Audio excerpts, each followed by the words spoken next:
melhor atendimento e qualidade, oferecendo a você a palavra de poder e liberdade, de alegria e muita paz, com preços especiais. O Shopping da Bíblia e você, opções na escolha. O Shopping da Bíblia, caminhando pro futuro com você.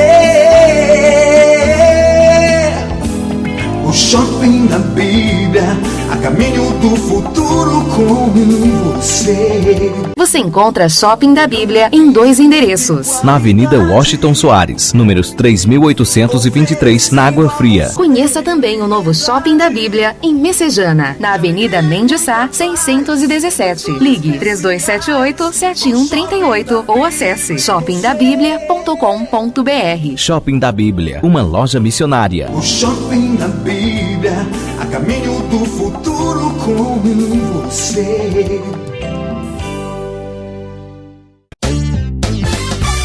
Agnus, vestindo com elegância, ternos com corte italiano e tecidos importados especiais, blazer, calças, camisas sociais em todos os tamanhos. Agnus, a roupa do crente elegante. Aceitamos todos os cartões de crédito. Desconto especial para pastores. Agnus, Avenida Washington Soares, 3823, 6 Bocas.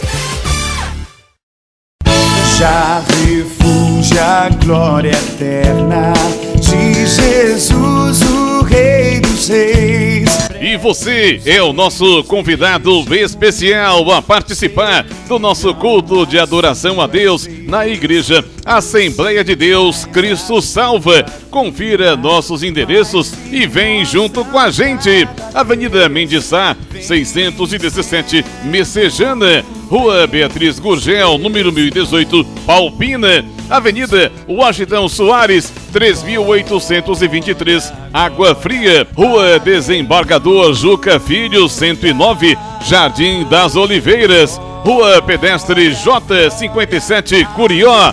Rua 87, número 195, na segunda etapa, José Walter. Rua 5, 950, Janguru Sul. Rua 87, 145, Cidade Jardim 2. Rua do Cruzeiro, 711, Coaçu, Eusébio.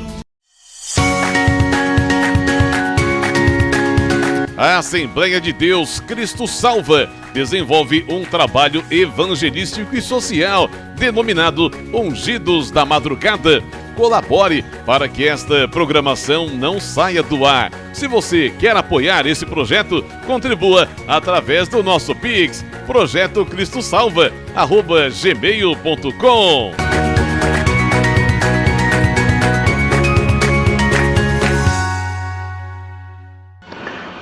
Bom dia, a paz do Senhor, aqui é o Bispo Márcio Monteiro. Você vai agora ouvir uma mensagem gloriosa da Palavra de Deus.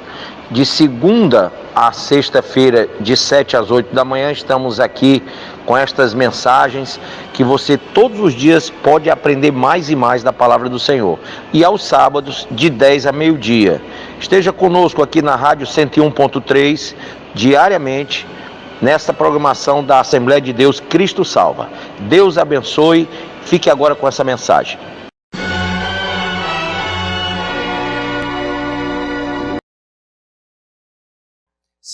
Segundo Crônicas, capítulo de número 30. Amém? Durante esses domingos e sextas-feiras, nós estamos estudando sobre os reis de Jerusalém e falamos no último domingo sobre o rei Ezequias. Quem lembra disso?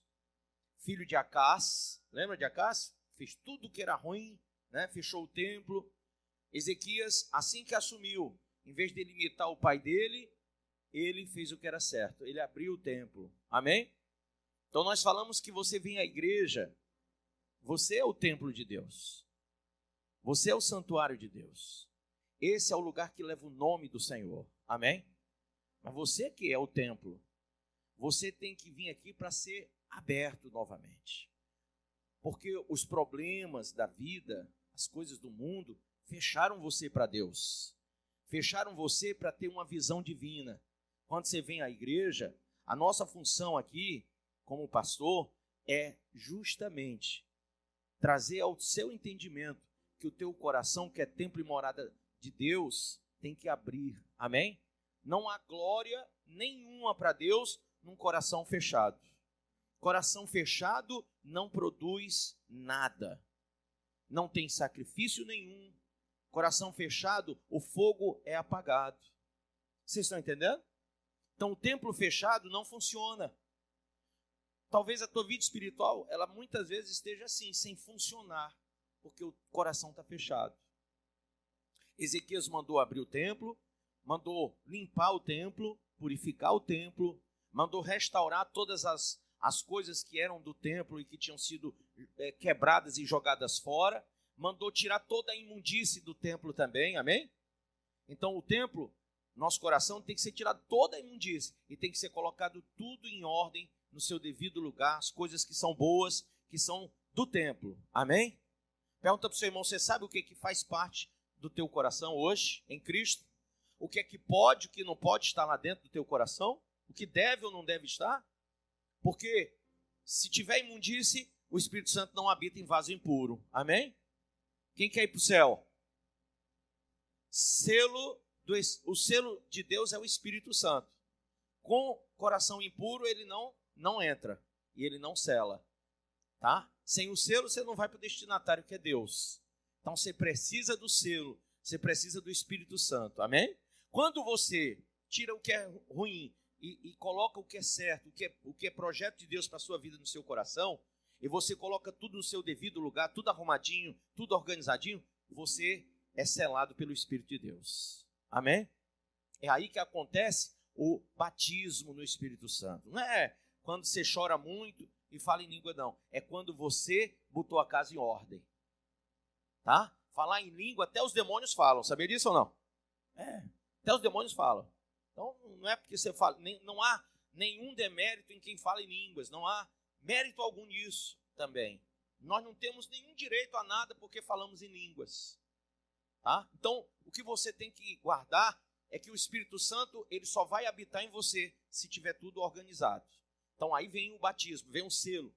Quando o selo vem, você, em vez de praticar a imundície, as obras da carne, quais são? Vamos lá. Prostituição, impureza, lascívia, idolatria, feitiçaria, inimizade, porfia, ciúme, peleja, dissensão, facção, inveja, bebedice, orgia, coisas semelhantes a essa. Quem pratica não vai para o céu. Você pratica as obras do Espírito, os frutos do Espírito. Diga comigo: bondade, misericórdia, mansidão, temperança, domínio próprio, fé, amor. Amém? São coisas que fazem parte agora da tua estrutura, do teu coração. Amém até aí? Muito bem. Então ele restabeleceu, depois de purificar, ele estabelece o culto a Deus. É uma diretriz divina. Se aqui é o lugar que leva o nome do Senhor, e eu sou o altar do sacrifício, eu sou templo, eu sou morada do Espírito, eu sou o lugar do sacrifício, coração é centro de emoção, decisão, intelecto, é aqui que decide tudo, então é aqui que sacrifica as coisas que tem que ser sacrificadas, amém? É aqui, o meu eu, é aqui que eu sacrifico. Então, quando eu entendo que o meu coração é o lugar de sacrifício, eu trago o lugar de sacrifício ao lugar que leva o nome. Eu uno essas duas coisas e aí vem a profecia de Deus sobre mim, sobre a minha vida, dizendo que a partir de agora, unindo sacrifício, lugar de sacrifício ao lugar que leva o nome, toda oração que se fizer nesse lugar é respondida. Amém? Você quer ser respondido por Deus? Então traz o teu coração aberto para o Senhor, não fechado. Se ele veio fechado, você vai orar pelo teu coração agora, pelo teu templo, e você vai se esvaziar de si mesmo e vai deixar o Espírito Santo entrar. Amém? Você vai convidar ele para falar contigo essa noite. Vamos lá. Depois disso, estabeleceu o culto a Deus, celebrou a Páscoa. O que é a Páscoa? Capítulo de número 30. A Páscoa significa a lembrança de tudo que eles passaram lá no Egito e de que Deus tirou eles com mão forte. Amém? Quando é que nós temos que celebrar a Páscoa? Alguém lembra?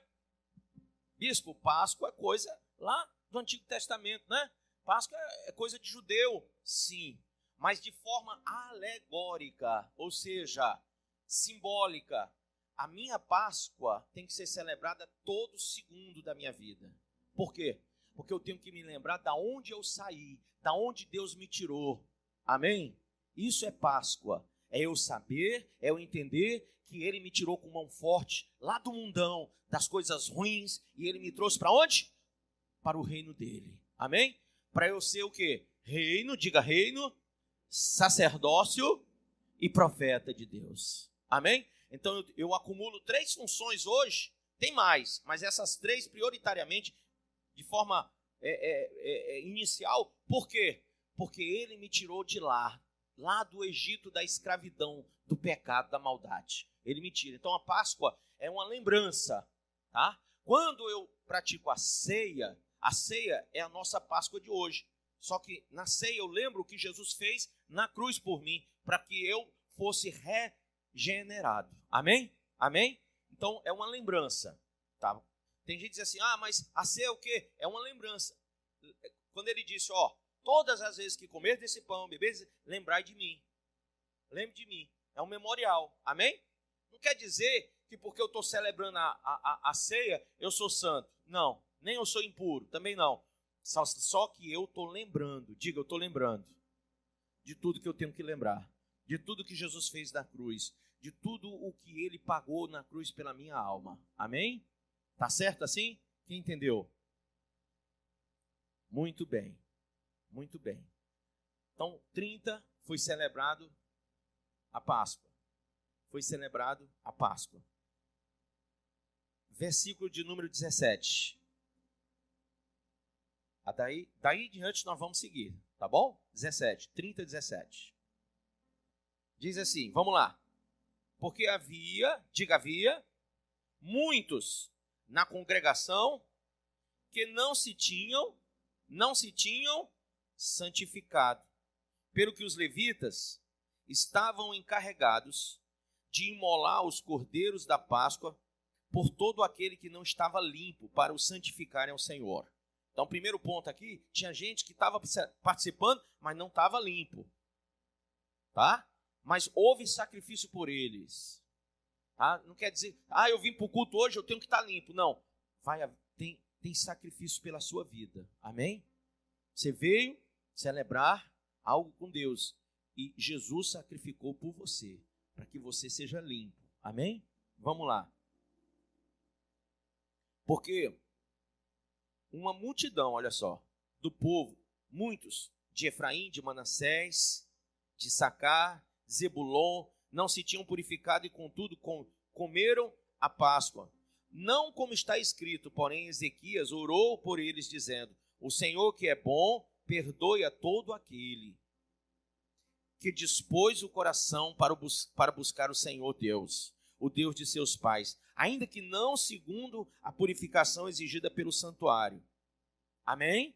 Então, a oração dele, Deus é bom. E mesmo você não tendo vindo purificado, eu estou intercedendo pela sua alma para que o Senhor hoje visite você. Amém? Vamos lá. Ouviu o Senhor Ezequias e sarou a alma do povo. Diga, sarou. Quando Deus sara a alma, o que acontece? Versículo seguinte, 21. Os filhos de Israel, diga, os filhos de Israel celebraram a festa dos pães asmos por 7 dias, com grande júbilo. Diga, grande alegria. Mude essa palavra, bote gozo. O que é gozo? O que é gozo? É um êxtase. Quando você entra em gozo, você dispara dentro da sua cabeça uma sensação forte, sim ou não? Quando a Bíblia fala do Espírito de Deus na nossa vida, fala de gozo do Espírito. Olha o que o irmão cantou. Plena paz e santo gozo. Amém? Plena paz e gozo. Por que plena paz e alegria? Não. Plena paz e santo gozo. E o gozo é esse pá de Deus. Diga para o seu irmão, gozo. Gozo é esse pá de Deus, essa sensação. Essa sensação lá em cima, na minha alma. Amém? Amém? Quem quer ter essa sensação hoje? Bispo, eu bebo cachaça para isso. Não resolve. Eu cheiro para isso, não resolve. Eu fumo para isso, não resolve. Aquilo ali dispara, mas são segundos. O que a Bíblia está prometendo é para a eternidade. Quem quer ter o gozo eterno? Amém? Entendeu isso? Então vamos lá. O que vale mais? Uma pessoa que tem um gozo eterno, todo dia ela está em gozo, em êxtase, ou uma pessoa que tem tudo, mas vive deprimida, triste? Pense nisso. Às vezes a gente valoriza mais coisas materiais e esquece que o valor mesmo está naquilo que traz a nossa mente, que leva a gente ao êxtase. Amém? A essa alegria, esse gozo, essa sensação plena. Amém? Então vamos lá. Com grande gozo, e os levitas e os sacerdotes louvavam ao Senhor de dia em dia, com instrumentos que tocavam fortemente em honra ao Senhor. Ezequias falou ao coração, escreva aí, coração, de todos os levitas que revelavam bom entendimento no serviço do Senhor. E comeram por 7 dias as ofertas da festa, trouxeram ofertas pacíficas e renderam graças ao Senhor Deus de seus pais. Concordou toda a congregação em celebrar outros 7 dias, e de fato o fizeram com júbilo, amém? Com gozo, mais 7 dias, porque o que é bom não pode acabar. Põe a mão e diga: Pai, eu creio na palavra e agora vai entrar no meu coração, em nome de Jesus. Diga amém, pode sentar. Ora, depois que ele estabelece o culto, celebra a Páscoa e santifica o povo aqui na Páscoa, ou seja, pelo processo da oração, Deus dá ao povo, sara a alma do povo. Esse povo com a alma sarada, esse povo abre o coração. Amém ou não amém? Diga para o seu irmão: se a tua alma for sarada, você automaticamente sara. Tá? Ah, pastor, então quer dizer que o motivo de eu não conseguir ouvir a palavra, entender a palavra, viver a palavra, é que a minha alma está doente? É. Isaías capítulo 1 diz que está doente da cabeça aos pés, com chagas. É pecado. Isaías 59, isso é no 1, no 59 diz: a minha mão está estendida, não está encolhida, o meu ouvido está ouvindo. O problema é o teu pecado que faz divisão entre você e eu. Amém ou não? Então nós temos que ter essa visão de Deus. Vamos lá. Escuta bem, quando o povo entra em gozo, não tem mais coração fechado para nada. Alegria, gozo, tudo isso promove o quê? Uma religadura, uma religião, uma ligadura eterna com Deus de forma boa. Ah, eu vou para o templo, eu vou para o lugar que leva o nome, eu vou orar, eu vou jejuar, eu vou buscar, eu vou evangelizar, eu vou usar minha fé, eu vou trabalhar, eu vou fortalecer a igreja, eu vou ser coluna do evangelho, eu vou fazer tanta coisa agora, porque agora eu tenho um gozo do Espírito. É isso que é gozo. Te leva a uma situação de êxtase espiritual que tu palpa toda a obra. Quem lembra disso? Você não fica aquela coisa anulada dentro da igreja, morta, fria, não. Você palpa toda a obra. Bispo, pode contar comigo, eu vou atrás de uma multidão, vamos ganhar alma junto. Amém ou não amém? Povo que tem gozo no coração, o gozo do Espírito, ele palpa toda a obra. E não tem negócio de tempo ruim, não tem sacrifício grande. Todo sacrifício para Deus é pequeno para Ele, porque Ele quer sempre dar o melhor para Deus. Amém ou não amém? Amém ou não amém? Presta atenção, estou chegando lá com você. Sem isso aqui, a tua vida religiosa é uma coisa terrível. É um marasmo, é uma coisa carregada, entendeu? Você fica angustiado sempre. É altos e baixos, tem picos de alegria no Senhor, mas só picos. De vez em quando você tem um gozo, de vez em quando, mas você é frio, é frígido, você não produz nada. Você não consegue entender o chamado de Deus. Amém ou não amém? Então vamos lá. Presta atenção. Capítulo 31 agora. Acabando tudo isso, todos os israelitas, versículo 1, que se achavam ali, saíram às cidades de Judá quebraram as estátuas, cortaram os postes ídolos e derribaram os altos e altares por todo Judá e Benjamim, como também Efraim e Manassés, até que tudo destruíram. Então tornaram todos os filhos de Israel, cada um para sua possessão. Um passo importante, qual é? Tira o que não presta. Idolatria, amém? Feitiçaria, arranca do meio do povo. Eles mesmos foram atrás de ver isso aí. Versículo seguinte, 2. Ezequias estabelece contribuições aos sacerdotes. Falei domingo passado. Os sacerdotes receberam o que era devido. O que é devido? Devido quer dizer débito. Eu devo sustentar a casa de Deus, o sacerdote de Deus. Amém? Ele ensinou isso ao povo, lembrou, na verdade, que o povo já sabia. No versículo de número 3, a contribuição que se fazia ao rei... Não, a 4. Além disso, ordenou ao povo, moradores de Jerusalém, que contribuísse com a sua parte devida aos sacerdotes e aos levitas, para que pudessem dedicar-se a quê? A lei do Senhor. Amém? Ensinamos isso aqui. Por quê? Porque tem muita gente que o diabo lá fora corrompe o seu templo, corrompe o seu coração e tira de você a oportunidade de cultuar Deus de todo o coração. Tem uma parte do teu coração que está amarrada, que está fechada por causa desse espírito que lá fora te ensinou, que você não tem que investir na obra de Deus, você não tem que fazer nada, Deus não precisa do teu dinheiro, você não tem que sustentar pastor nem ninguém, que você já tem suas obrigações. Irmão, enquanto isso, os que estão lá fora sustentam bares, boca de fumo, sim ou não? Casa de show, sustentam tudo, inclusive coisas normais, como supermercados, shoppings, é ou não é? Canais de televisão, de rádio, tudo eles sustentam. Mas quando entra na casa de Deus, o diabo, ele amarra o coração, ele fala contra para você fechar o seu coração para as coisas de Deus. Então, aqui no 4, ele fala isso, que era devido. Aí, vai para o versículo de número 10.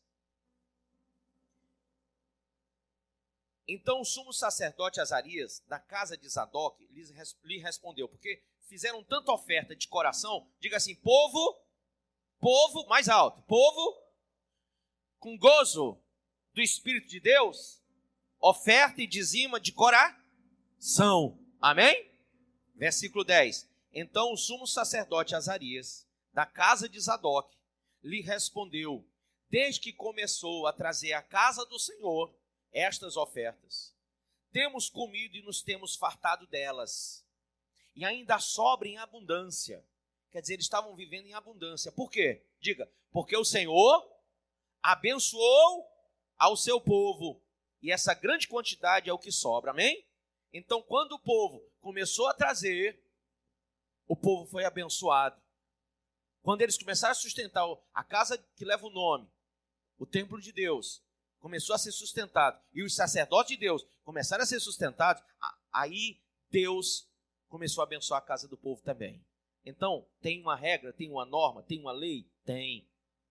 Deus não abençoa primeiro a sua casa. Primeiro você abençoa a casa de Deus. Amém? Aprende isso. Ah, pastor, não quero aprender isso. Coração fechado, não tem sacrifício. Não tem nada será produzido. Abra seu coração para as verdades de Deus, para que possa acontecer a bênção do Senhor na tua vida. Amém?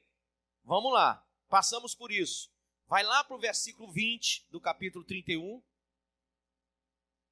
Assim fez Ezequias em todo o Judá. Fez o que era o quê? Bom, que mais? Reto, que mais? E verdadeiro. Diga comigo, eu tenho que fazer o que é bom, o que é reto e o que é verdadeiro perante o Senhor, porque eu estou perante Deus. 21. Em toda a obra que começou no serviço da casa de Deus, na lei e nos mandamentos, para buscar seu Deus, de todo o coração o fez e o quê? Prosperou. Amém. Amém. Quem quer prosperar? Prosperidade é assim. Não é negócio de traz sal, traz açúcar, traz vassoura, traz lenço. Não resolve. Prosperidade é quando eu entendo que eu tenho que manter a obra e a casa do Senhor, o sacerdote de Deus, Quando eu faço isso em abundância, Deus retribui em abundância. Amém? Isso é uma lei. Quando se cumpre leis de Deus, decretos de Deus têm que ser cumpridos. Ideologias mudam, mas decretos não. Amém? Vamos lá. Agora, 32, versículo 1. Depois dessas coisas e desta fidelidade, porque o povo estava sendo fiel, Ezequias sendo fiel, todo mundo sendo fiel. Veio Senaqueribe, rei da Síria, entrou em Judá e acampou-se contra as cidades fortificadas e intentou apoderar-se dela. Senaqueribe, rei da onde? Síria. Inimigo, diga inimigo, de Ezequias, do povo de Deus. Ele viu a fidelidade, viu o crescimento, viu a bênção e cresceu os olhos. Então ele sitiou. O diabo está onde? Sitiando. A Bíblia diz que o diabo está ao derredor do povo, sim ou não? Buscando a quem possa tragar. Então, presta atenção. Do mesmo jeito, Senaqueribe ficou sitiando em torno da cidade, buscando destruir o povo, tragar o povo, amém? Quando Ezequias, verso 2, vendo, pois, Ezequias que Senaqueribe vinha e que estava resolvido a pelejar contra Jerusalém, tá? Você tem que ver que o teu inimigo está vindo contra ti. Aí começou a batalha. Primeira coisa que eu falei sexta-feira, ele resolveu, diga ele resolveu, com os príncipes, versículo 3, com os seus homens valentes, tapar as fontes das águas que havia fora da cidade. Por que tapar as fontes das águas? Diga comigo, o inimigo não pode beber água. Sem água, o cara fica como? Seco, sedento. Uma pessoa seca e sedenta, ela não consegue comer, consegue? Você já comeu com a boca bem seca? Não dá, irmão, não desce. Porque a saliva faz com que você consiga digerir, consiga engolir. Tudo tem que ser produzido com saliva. Ele tira, o povo vem lá no deserto, quente, pegando fogo. Aí ele tira a água para quê? Para não dar ao seu inimigo força. Agora olha para o seu irmão e diz, tira a água, tapa as passagens de água que você está deixando o seu inimigo beber. Você está dando força para ele, está dando bala na agulha para ele, por quê? Para ele acabar com tua vida espiritual, com o teu casamento, com a tua família. Você está deixando o teu inimigo beber água na tua terra, na tua casa, na tua vida. Poxa, já não é demais ele estar sitiando o tempo todo, buscando tragar? Aí você ainda vai dar de beber ao seu inimigo? Então chega, irmão, de você deixar o teu inimigo se fortalecer na tua própria terra. Crente é muito besta. Crente é muito besta. O ímpio lá fora faz e acontece, deita e rola. Aí quando o crente está dentro da igreja, ele desmerece a casa de Deus por causa de qualquer outra coisa, dando água para o inimigo dele beber. Quando alguém fala mal das coisas de Deus, em vez de você pegar e rebater, você, não, tem razão, eu nunca tinha visto desse jeito.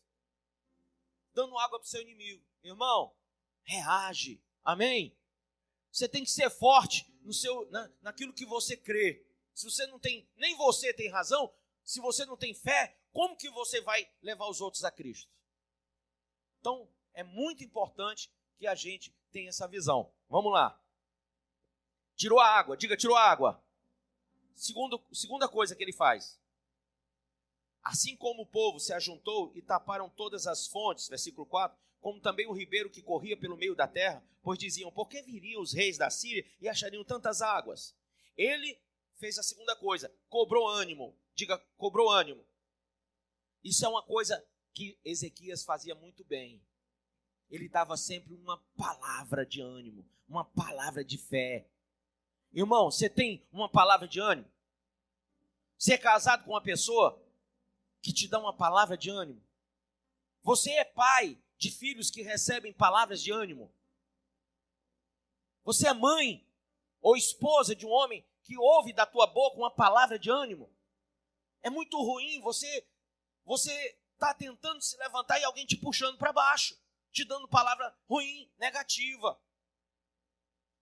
O negócio já está apertado, já está sitiado, já tem inimigo em torno, ainda vem alguém, bater em você dentro de casa. Mas os inimigos nossos, os maiores inimigos estariam onde? Dentro de casa. Cuidado com palavras de desânimo. Não escute. Amém? Não creia. Não acredite em palavras de desânimo. Deus te chamou para viver o melhor nessa terra, para comer o melhor dessa terra.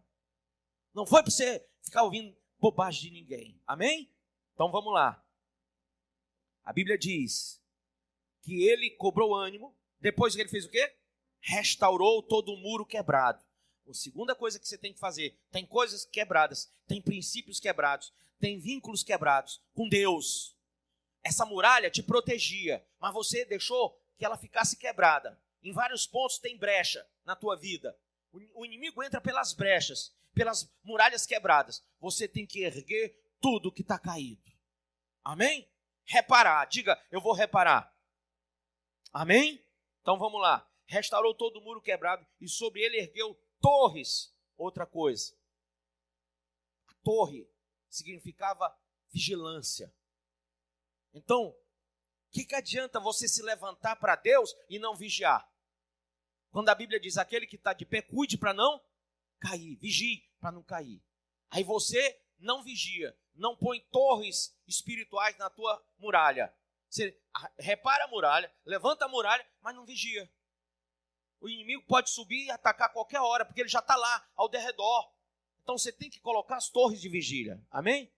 Ele colocou torres de vigília e colocou gente para trabalhar nessas torres. Vamos lá. Então ele ergueu torres. Levantou também outro muro por fora. Por quê? Porque esse outro muro, a distância de um para o outro era quase que impossível. Alguém pular de um para o outro não dava. E havia um precipício entre um e outro, muito alto. Então quem conseguisse passar pelo primeiro, pelo segundo não passava. Amém? Não passava. Isso é inteligência? É. Isso é estratégia? É. Irmão, dificulta a vida de Satanás. Amém ou não amém? Dificulta a vida do diabo. Dificulta. Por que você está dando facilidade para ele? Só tem um murozinho, umas torres. Por que você não constrói outra? Preguiça? Eles foram trabalhar e fizeram mais uma. Peraí, tá vindo? Tá sentindo? Pô, vou fazer mais uma, que é para ficar mais difícil para você entrar na minha vida aqui. Quer entrar? Você pode até querer. Agora, entrar é outra história. Você não entra mais no meu coração, não. Você não entra mais na minha vida, não. Na minha casa você não entra. Porque eu estou levantando uma segunda muralha para ficar mais difícil o negócio. Amém? Então use a sua inteligência e dificulte a vida do seu inimigo. Vamos lá. Então ele fortificou, levantou outro muro por fora, fortificou a Milo na cidade de Davi e fez armas e escudos em abundância. Irmão, todo mundo armado. Lá em Efésios fala sobre a armadura de Deus. Todo mundo tem que estar armado. Tá? Se o teu inimigo vem contra ti armado, por que você fica desarmado contra o teu inimigo? Vocês estão entendendo isso? Tem que estar armado. O diabo, ele desarma. Eu não estou falando de revólver, de bomba, não, viu? Pelo amor de Deus. Espiritualmente falando, nós temos que estar armados. Espiritualmente falando, nós temos que ter espada, lança, escudo, capacete, bota, sabe? Temos que estar revestidos da couraça de Deus. Nós temos que ter tudo o que Deus tem para nós, sem desprezar nenhuma arma. Toda arma é necessária no combate. Diga para o seu irmão, toda arma é necessária na hora do combate. Por causa de você não ter uma arma na mão, você muitas vezes perde as batalhas. Então, ele armou todo mundo em abundância, ó, escudos em abundância. Tá? O que é o escudo? É a fé. A fé tem que ser abundante. Se eu quero vencer o meu inimigo, tenho que ter uma fé abundante. Amém? Vamos lá. Pois oficiais, diga líderes, de guerra. Quem aqui é líder do Senhor de guerra, de batalha? Opa! Tem gente que diz que é líder, mas na hora da batalha, cadê ele? Eu sou líder, mas cadê? Cadê a tua liderança? O bispo está chamando você para correr atrás. Vamos ou não vamos? Pastor, conta comigo. Tá, pois cadê? Eu quero homens oficiais de batalha. Você tem que ser de batalha. Você tem que ser para correr para cima junto comigo. Amém ou não? Tem que ser assim, batalha. Aí ele botou homens, não foi qualquer um, foram oficiais de guerra sobre o povo. Reuniu-se na praça, na porta da cidade, e lhes falou como? De novo, ao coração. Quando você fala ao coração, você está falando com a volição, com a vontade das pessoas. Irmão, eu quero que você saia daqui com vontade de voltar, com vontade de servir a Deus. A minha vontade, minha palavra tem que ser ao teu coração. Não adianta eu falar o teu intelecto humano, a tua mente só, se bem que a mente e o coração se comunicam, mas não adianta. Eu não quero só falar a tua razão, eu tenho que falar também com a tua emoção agora, com a tua vontade. Então, nessa hora, ele vai falar ao coração do povo, porque ele sabia que o inimigo vinha. Vamos lá, 7. Olha o que ele diz. Está dizendo para você, sede fortes. E o que mais? Corajosos. Não temais, nem o quê? Vos assusteis por causa do rei da Síria, nem por causa de toda a multidão que está com ele. Porque há conosco maior do que o que está com ele. Quem crê? Com ele está o braço de carne, mas conosco o Senhor nosso Deus, para nos ajudar e para guerrear nossas guerras. E aí, palavra de fé, diga palavra de fé. O povo cobrou o quê? Ânimo com as palavras de Ezequias, rei de Judá. Então, Ezequias falou ao coração, uma palavra de fé. O povo se levantou. Opa, a gente estava com medo. A gente estava olhando para o inimigo, sitiando a gente. A gente estava ficando angustiado. Mas com essa palavra aí, tua, nós recobramos o ânimo. Amém? É isso que você tem que aproveitar hoje, essa palavra. Porque se tu acordar segunda-feira, irmão, deprimido, a tua semana, me perdoa, vai ser uma porqueira. Vai dar nada certo essa semana. Então aproveita, porque a palavra da fé é para te dar combustível para a semana toda. Amém? Então se você não aproveitar agora, se você não olhar agora para essa palavra, pronto, agora eu estou enxergando mais. Se você não olhar agora para essa palavra, e você não perceber nessa palavra que Deus está querendo fazer dentro de você, preparando você para uma semana de vitória. Quem crê numa semana de vitória? Quem crê que tudo que estava amarrado vai ser desamarrado essa semana? Bispo, tinha tanta coisa, tanto problema, tanto processo contra mim, tanta coisa ruim. E, bispo, era tanta gente apontando o dedo, falando mal de mim. Rapaz, quando alguém falar mal de você, use isso como um combustível para você vencer todos os teus inimigos. Quando alguém tiver ao redor querendo te destruir, usa isso como combustível da tua fé. Porque tudo isso vem para dar mais qualidade ao evangelho da gente. Amém? Para a gente superar as coisas. Quando você supera, cada coisa que você supera, você vai ficando mais forte. Então, a Bíblia diz que ele cobrou o ânimo ao povo. Aí, lógico, o inimigo sabe muito bem como tirar o ânimo das pessoas. Você vê aqui, você está recebendo ânimo, a fé. Mas quando você sai daqui, o diabo vai tentar tirar o teu ânimo, tirar a tua fé. De novo. Você se esvaziando da fé, você não consegue nada. Viu? Então presta atenção. Versículo 9. Depois disso, enquanto Senaqueribe, rei da Síria, com todo o seu exército, sitiava Laquis, enviou os seus servos a Ezequias, rei de Judá, que estava em Jerusalém, dizendo: assim diz Senaqueribe, rei da Síria, em que confiais vós para deixar de sitiar em Jerusalém? Em que você está confiando? Primeira coisa, ele vai falar com Ezequias. Está confiando em quem? Quem que você acha que vai te livrar? Falando com o rei Ezequias. 2. Assim diz Senaqueribe, rei da Síria, em que confiais vós para vos deixar de sitiar em Jerusalém? 2.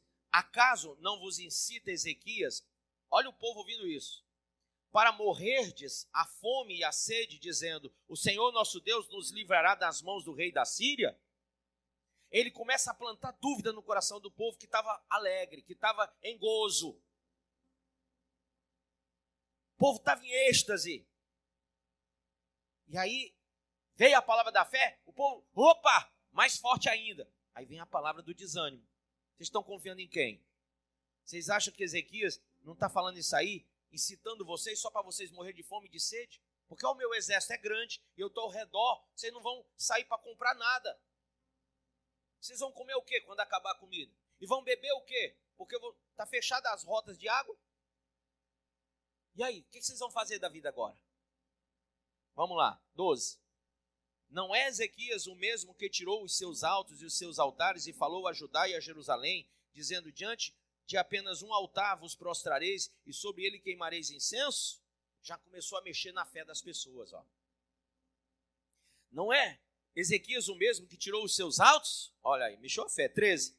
Não sabeis vós o que eu e meus pais fizemos a todos os povos das terras?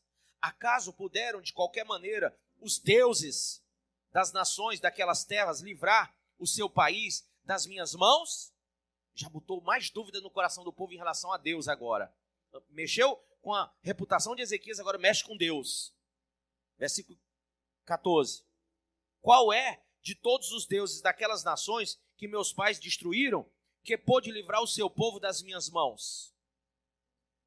Para que o vosso Deus vos possa livrar das minhas mãos. Então, vocês acham, se nenhum Deus de nenhuma nação livrou, como é que o Deus de vocês vai livrar? Agora, pois, não vos engane Ezequias, nem vos incite assim, nem lhes deis crédito. Para aí, o que é que ele está dizendo? Não escute a palavra do bispo, não escute a palavra da igreja. Não dê crédito a isso não. Não vai ter livramento para você, é o que ele está dizendo. Olha só, porque nenhum Deus de nação alguma, nem de reino algum, pôde livrar o seu povo das minhas mãos, nem das mãos dos meus pais, porquanto menos vos poderá livrar o vosso Deus das minhas mãos. Os seus servos de Senaqueribe, ainda mais falaram contra o Senhor Deus e contra Ezequias, seu servo. Quem já ouviu falar mal da igreja, do pastor, do bispo? Já ouviu? Então, são os servos do diabo. Diga servos do Senaqueribe. Servos do diabo. Quem fala mal é porque tá com a boca, a língua é inflamada pelo diabo, pelo inferno. Então tá lá atacando. Porque se você não acredita no bispo, se você não acredita em Deus, você vai receber o quê? Nada. Não é isso? Não é isso? Então vamos nós. 17, 18. Clamaram os servos em alta voz, em judaico. Agora, eles estão falando a língua do povo hebreu. Porque lá em Jerusalém, a língua judaica era falada. Eles mudaram, estavam falando em assírio, depois eles vão e falam em hebraico, agora aramaico, e ainda vão falar em judaico. Entendeu? É isso. Eles estão puxando para a língua do povo. O hebraico que eles falavam, eles pegaram intérpretes e começaram a falar a língua do povo. Vamos falar a língua deles, porque eles só vão entender na língua deles. A gente pode falar tudo, mas se eles não entenderem, não vai adiantar nada. Então vamos falar do jeito que eles entendam. Olha como o diabo joga pesado. Clamaram os servos em alta voz em judaico contra o povo de Jerusalém, que estava sobre o muro, para os atemorizar e os o quê? Perturbar. Para tomarem a cidade. Porque um povo perturbado não vigia, não luta, se rende. Falaram do Deus de Jerusalém, como dos deuses dos povos da terra, obra das mãos dos homens. Porém, o rei Ezequias e Isaías, o profeta, amém ou não amém? E Isaías, o profeta, filho de Amós, oraram por causa disso e clamaram ao céu. A oração e o clamor deles dois, rei e profeta. Então o Senhor enviou um anjo que destruiu todos os homens valentes, os chefes e os príncipes no arraial do rei da Síria. E este, com o rosto coberto de vergonha, voltou para a sua terra, tendo ele entrado na casa do seu Deus. Os seus próprios filhos ali o mataram à espada. Amém ou não amém? Assim livrou o Senhor a Ezequias e os moradores de Jerusalém das mãos de Senaqueribe, rei da Síria, e das mãos de todos os inimigos, e lhes deu paz por todos os lados. muitos traziam presentes a Jerusalém ao Senhor e coisas preciosíssimas a Ezequias, rei de Judá, de modo que depois disso foi enaltecido à vista de todas as nações. Amém? Ou glória, diga glória. O que é que Deus está mostrando para nós? Irmão, eu sei que você, como eu, tem emoção, tem medo, tem tudo, passa por tentação, tudo. Mas não já deu para você entender que a tua fragilidade, seja física, seja emocional, seja espiritual, ela está ligada ao ataque do teu inimigo? O inimigo sabe que você passa por essas coisas. E por sinal, geneticamente falando, diga geneticamente falando, nós temos heranças dos nossos pais. Quando eu falo pais, gerações e gerações, desde a criação, desde Adão. Então, por que você comete erros que estão na Bíblia? A Bíblia é um livro de mais de 2000 anos. Por que o teu pecado está escrito aqui? Porque, geneticamente falando, o mesmo desejo que você tem para o pecado, todos que morreram no passado tiveram. Então, fisicamente falando, nós somos todos, vivemos debaixo de um mesmo ataque. Amém ou não amém? Cristo veio para nos dar liberdade, vida.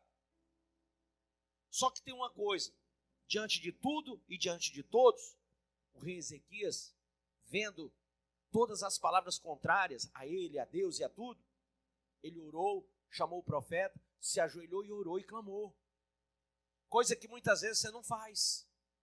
Você não percebe que a tua vitória está na mão de Deus. Diga, a minha vitória está na mão de Deus. Então, quando você ora, quando você busca, quando você se consagra, quando você realmente se abre para Deus, o milagre começa a acontecer. O que era impossível aos teus olhos, por que era impossível aos teus olhos? Por quê? Porque tudo estava contrário a você. Com a oração e com o clamor, eles derrubaram todos os inimigos. Quantos anjos precisaram para destruir os inimigos de Ezequias? Só um. Se você hoje fizer a oração de Ezequias aqui nessa igreja, Deus manda um anjo e destrói todos os teus inimigos. Você entendeu ou não? Deus manda um anjo e acaba com a raça de todo mundo que é teu inimigo. Destrói tudo. Tudo que está contrário. Tudo que está detonando você. Que está tirando tua paz. Um anjo, o Senhor manda só um anjo. E acaba com tudo. Amém? Então, o que falta em nós é que, apesar de Ezequias ter dado palavras de ânimo, palavras de fé, quando vieram as palavras de Senaqueribe, o povo ficou atônito, perturbado. Você diga assim, será? Pode dizer bem alto, diga, será? Mas querido, você ainda se perturba com as palavras do inferno. Você ainda se perturba com as coisas que o diabo lança contra você, contra a sua alma. Quando era para você ter outra reação. Se você hoje entender o que significa a palavra gozo do Espírito, você nunca mais vai ser derrotado pelo inferno.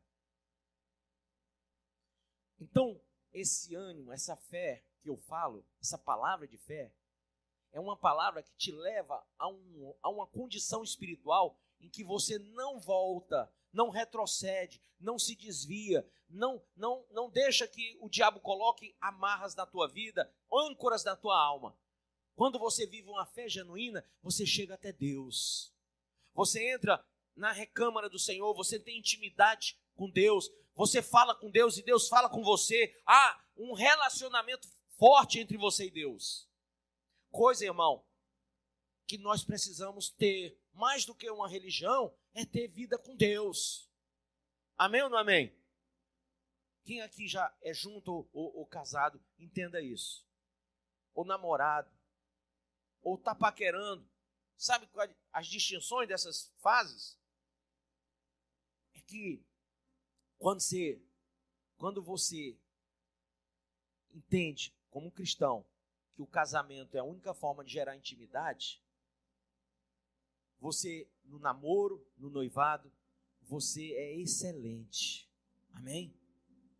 Você busca a excelência no relacionamento para quando chegar no casamento, a intimidade valer a pena. O que o bispo está dizendo para você? É que com Deus, você entra na igreja, você começa um flerte com Deus, um namoro, sabe? Mas o relacionamento não pode ficar por aí, tem que evoluir, e você tem que virar noiva de Cristo. Por quê? Porque a noiva, ela é separada para o dia do casamento, amém? Para morar com Ele. Ele não chamou você para passar um final de semana, como tem muito cabra safado que faz, né? Vamos passar um final de semana junto. Aí na segunda-feira, tchau. Não, Ele chamou você para passar a vida toda, a eternidade toda com Ele. Só que Ele está olhando para você agora, namoro, noivado, entendeu? Namoro, noivado. Como é que é o teu noivado com Deus? Você está se guardando para Ele? Você está se dedicando a futuramente viver a eternidade com Ele? Hoje, entre vocês tem que haver diálogo, entre você e Deus tem que haver esse diálogo. E quando um rei, na época passada, Salomão tinha 900 mulheres, para você ter noção. A mulher que era desprezada, ela ficava na saudade, não sei quantos anos. Se ele pegasse ela, se ela não ficasse velha e morresse. Entendeu? Escuta só isso. Tem muita gente que não entende o que eu vou falar agora. Mas na época que os reis tinham muito, porque agora só pode ter, o nosso Jesus disse o quê? Só uma mulher, amém? Mulher só um homem, homem só uma mulher. Amém ou não amém? Senão, geração de adúlteros. Mas presta atenção, naquela época, o rei tinha várias mulheres. Presta atenção. As mulheres se arrumavam, se colocavam perfumes e tudo, se adornavam, tudo, porque quando o rei passava no meio delas, ele olhava para ver qual era a mais bonita, a mais cheirosa. Ele olhava, entendeu? E ficava ali para ver qual é que ele ia pegar mais tarde. Presta atenção no que eu estou dizendo. Elas faziam de tudo para ele olhar para elas, para chamar a atenção dele. Entendeu? Elas faziam de tudo. Aí, vamos trazer para o tempo de Jesus? Teve muita gente que cercava Jesus, não teve? Mas só foi uma mulher que tocou na orla das vestes com fé. Tinha muita gente naquele caminho, mas só foi um cara que subiu num cipreste chamado Zaqueu. Chamou a atenção de Jesus naquela mulher foi que ela tocou com fé. O que chamou a atenção em Zaqueu foi que ele teve fé para subir ali e chamar a atenção de Deus, amém? Então, irmãos, tem gente que está dentro da igreja e não tem essa inteligência espiritual. Poxa, enquanto você está nessa sua frieza, nessa sua religiosa, eu estou orando, jejuando, me consagrando. Tem outros também fazendo isso. Chamando a atenção de Deus. Clamando, lendo a palavra, vindo para a igreja, fazendo força para estar no reino, amém? E você não, você está lá, sabe? Sem ele nem beira. Deus, você acha que você está chamando a atenção de Deus para você desse jeito? Será que ele vai chamar você para um relacionamento íntimo com ele? Dessa forma? Como você está agindo? Com essa frieza? Essa disfarçatez? Não, diga não. Por isso que a Bíblia diz que uma fé genuína é aquela que nós exercemos para agradar o Senhor. Tá? O culto racional a Deus, ele tem que agradar a Deus. Então, se Deus não se agradar, não vai chamar você para o seio da intimidade. E se você não tem intimidade, você não tem a bênção. A bênção. Todo mundo é reino e sacerdócio santo em Cristo. Todo mundo que aceita Jesus. Mas, irmão, tinha o sumo sacerdote, que era o único que entrava no local santo. Tem gente que não sabe disso. Mas são muitos chamados, poucos são o quê? Porque são poucos que se dedicam de fato a Deus, a casa de Deus, a obra de Deus, a palavra de Deus, ao Espírito de Deus. Essas pessoas, Respira assim. Elas cheiram bem. Lá em Malaquias 1, Deus disse: apaguem o fogo do altar, porque eu não quero esse sacrifício de animal cego, coxo e manco, de animal podre. Não quero. Quando eles botavam aqueles animais para queimar, subia um odor, uma fedentina grande. Sabe por quê? Porque era sacrifício de coisa podre. Diga assim: eu sou o altar.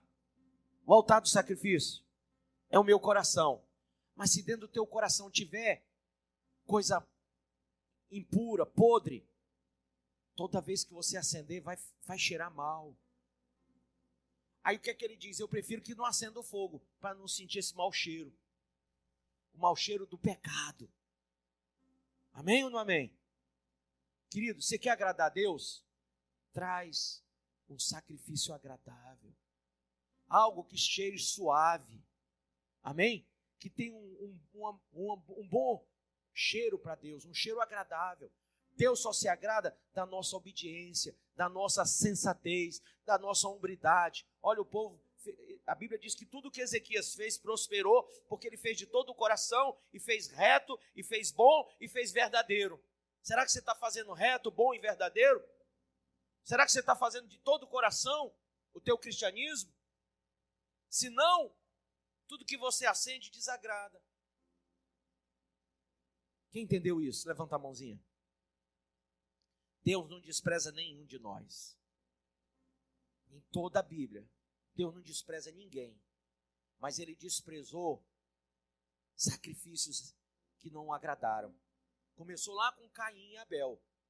O que agradou ele recebeu, o que não agradou ele não recebeu. Você sabia que Deus tem isso? Deus recebe o homem, mas não recebe o sacrifício do homem.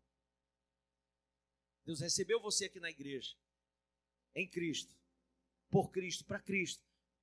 Mas essa vida que você está levando não é o sacrifício bom, perfeito e agradável. Não é racional que você venha diante de um Deus tão poderoso, Criador do céu e da terra, e se comporte de qualquer jeito na presença de Deus. Quem está entendendo isso?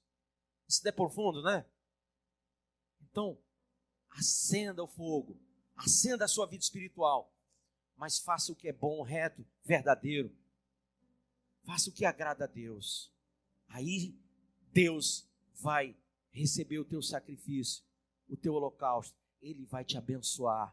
Ele vai descer do alto céu as bênçãos que você precisa, as vitórias que você precisa, a prosperidade que você precisa, a bênção familiar que você precisa. Sabe, os dons do Espírito, toda a plenitude de Deus vem na vida daquele que entende esse tipo de coisa.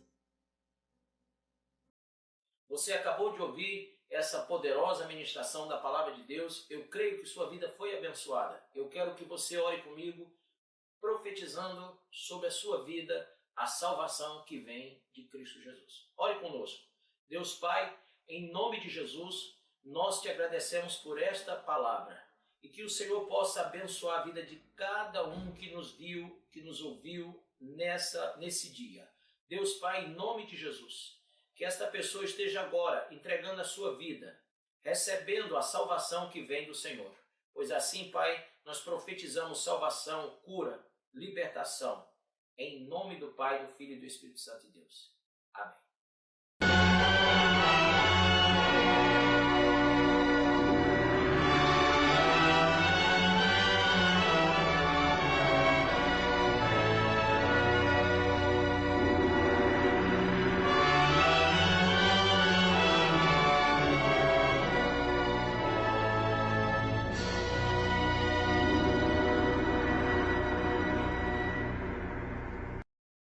A de Cristo salva, se inscreva e compartilhe.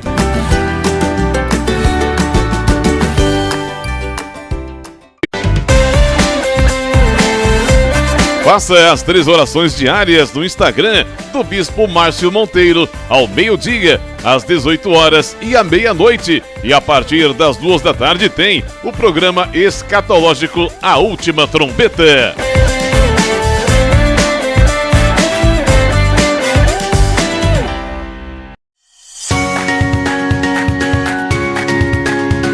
A Assembleia de Deus Cristo Salva desenvolve um trabalho evangelístico e social denominado Ungidos da Madrugada.